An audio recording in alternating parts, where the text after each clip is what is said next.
男人一觉醒来，发现自己被绑在了审讯台上。审讯者逼问他在为谁工作，并且一直叫着他赖克这个名字，这令他很是蒙圈。武奇这个名字自己已经叫了300多年，不记得自己有过其他名字啊！失去耐心的审讯者没有犹豫，一枪就将他爆了头。可下一秒，他却完好无损的再次出现在审讯台上。原来他们处在虚拟世界，而这里的设定都在操控者的弹指一挥间。虽然每次能重启复活，但每次所经历的痛苦却是真实存在的。此时他看到对方的容貌在快速转换，他一眼就认出对方是之前袭击过他的人。于是他趁着超负荷运转的薄弱时期，逃回到了现实世界，随手拿起武器打碎手铐，开始反击。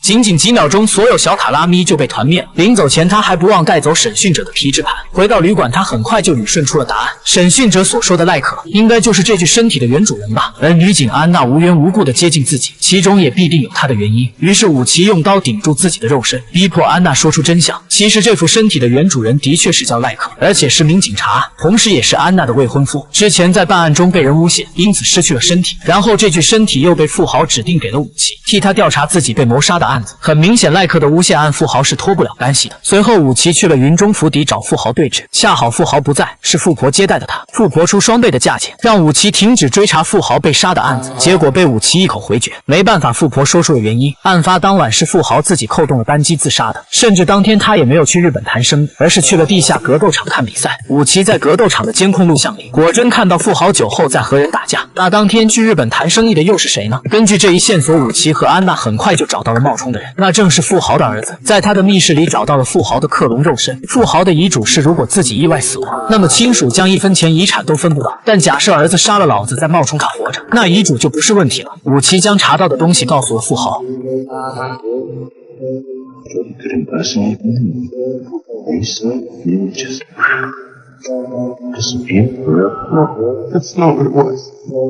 不知道富豪的儿子是扮猪吃老虎，还是他真的没有想杀富豪的念头。他自己说是想证明自己不是窝囊废，可以独当一面的去处理事情，所以才会冒充富豪去日本谈生意。可富豪似乎并不相信儿子牵强的理由，最后是母亲站出来挡在前面保护自己。